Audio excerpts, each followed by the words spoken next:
Olá a todos, sejam bem-vindos novamente ao canal Golpério. O assunto de hoje tratará sobre questões sobre trauma de oclusão e suas implicações no tratamento periodontal e talvez no tratamento clínico.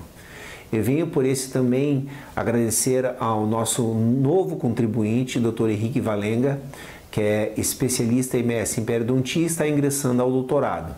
Ele nos ajudará a enriquecer o nosso canal daqui para frente. Novamente, seja bem-vindo ao Golpério.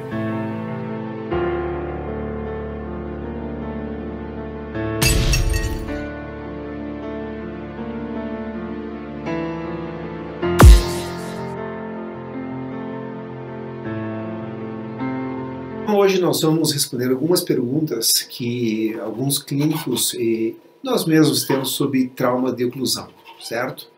Passando isso de uma maneira muito dinâmica e rápida, primeiro nós vamos conversar sobre a terminologia.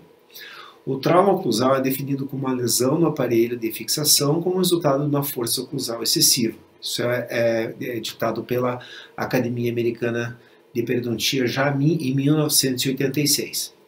Agora, aqui são termos que são muito importantes para periodontistas e talvez também para clínicos gerais. Nós temos três tipos de trauma oclusal, o primário e o secundário. O primário é quando tem uma força oclusal excessiva, mas o dente tem um suporte normal periodontal. O trauma oclusal secundário também existem forças normais agora aplicadas a um dente de suporte inadequado. Vocês já vão ver por que a diferença. E as forças oscilantes, dito por Wetz, são forças oclusais que agem de uma maneira alternada, uma depois e depois na direção oposta, certo? Como classificação de mobilidade, aí eu vou entrar também no trauma de oclusão em relação ao grau de nível ósseo do osso. Lá em 1950, Miller definiu como classe 1 menos de 1 milímetro de mobilidade horizontal como sendo classe 1, classe 2 como mais de 1 milímetro horizontal. A gente acha isso um pouco subjetivo, mas é uma classificação ainda muito usada, e a classe 3 quando nós temos mobilidade horizontal e vertical. Como periodontistas, na classe 1 e classe 2, ela não nos dá muito fator de prognóstico. Por quê? Se você olhar ali a figura tirada do livro do Linde, você vê que se você tiver um periodonto reduzido, o ponto de alavanca desse dente para a mobilidade vai fazer com que ele tenha uma mobilidade maior. Mas esse periodonto remanescente está saudável. Então a mobilidade por si só, ela não caracteriza um prognóstico de um dente. Já na classe 3, quando isso é de nomenclatura, até de prognóstico periodontal, quando existe a mobilidade vertical desse elemento dentário, ele é considerado um dente à extração. E vamos a algumas perguntas. E a mobilidade da incisão? Se você fizer uma incisão tirando todas aquelas cristas supraveolares, será que você vai aumentar o grau de mobilidade? Bom, esse estudo diz que não vai afetar a mobilidade de um dente caso você faça essas incisões. Agora, se você tiver, nesse estudo, um premolar, pode desenvolver uma perda óssea moderada ou grave, e a contribuição dessas fibras supraocclusais, aí sim elas vão dar suporte que aumenta o grau de rigidez do dente significativamente. Ou seja, se você fizer uma incisão em um dente sadio, a mobilidade não vai aumentar. Se você fizer uma incisão em um dente mais doente, mas que tem uma inserção de fibras maiores, você vai ter um aumento na mobilidade, e a gente já vai conversar quando que isso volta à normalidade. E enquanto a splintar, será que diminui ou melhora a mobilidade dos dentes? Isso é bem dito na periodontia, que as indicações de splintagens temporárias somente reduzem a mobilidade dentária quando esse aparelho ou essa splintagem estiver no lugar. Quando essas splintagens são removidas, o grau sempre retornará. Então, fazer uma splintagem para a esperança de que esses dentes fiquem mais rígidos não é corroborado pela literatura, certo? Em relação à mobilidade dentária e o tratamento periodontal, será que ajuda? Bom, em bolsas infraósseas localizadas nos dentes hipermóveis, exibiram o mesmo grau de cura que aquelas dos dentes adjacentes inicialmente firmes. Ou seja, a influência da mobilidade na resposta ao tratamento pode ser notada no primeiro ano após o tratamento e geralmente torna-se mais pronunciada no segundo.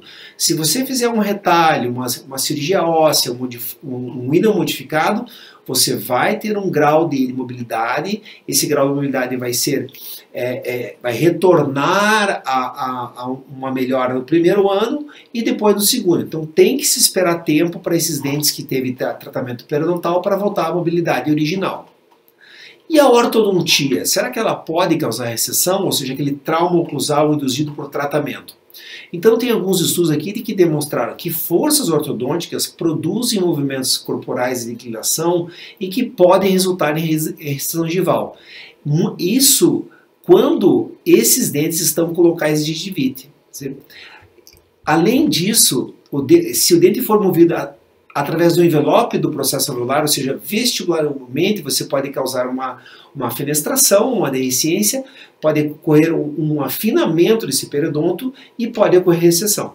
Isso não quer dizer que os ortodontistas não possam fazer os seus tratamentos. Esse é um caso meu, que estão nas minhas aulas, em que mostra na figura direita o caso antes do tratamento ortodôntico em 2012 e depois em 2017, quando veio a mim com recessões gengivais, devido talvez vamos dizer, a suscetibilidade do paciente à doença periodontal, mas também às forças aplicadas ao dente durante a ortodontia.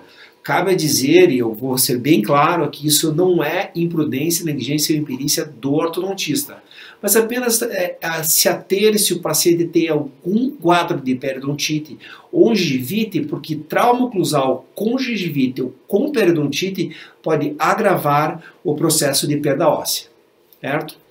E acho que como último slide, eu vou colocar realmente a parte em que a Academia Americana de Periodontia chega ao consenso, que trauma de oclusão não inicia gengivite.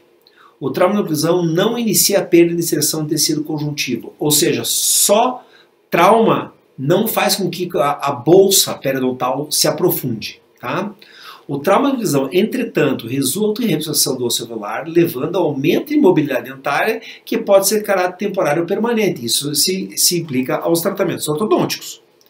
A oclusão pode desempenhar um papel secundário na progressão da doença periodontal, ou seja, pacientes periodontais ativos que têm trauma de oclusão, aí sim, o trauma de oclusão é sinergístico à doença. A doença se acelera com mais velocidade. A inflamação pode ser removida inicialmente e os fatores oclusais em potencial reavaliados posteriormente, ou seja, se tratar a doença periodontal e tiver um trauma de oclusão, esse trauma de oclusão não vai aumentar as bolsas periodontais, e sim a suscetibilidade do paciente. E a cura após o tratamento cirúrgico da doença periodontal pode ser mais vantajosa em dentes não móveis do que em dentes móveis. E por último, a mobilidade dentária não é necessariamente sinônimo de trauma de oclusão. O que é sinônimo de trauma de oclusão?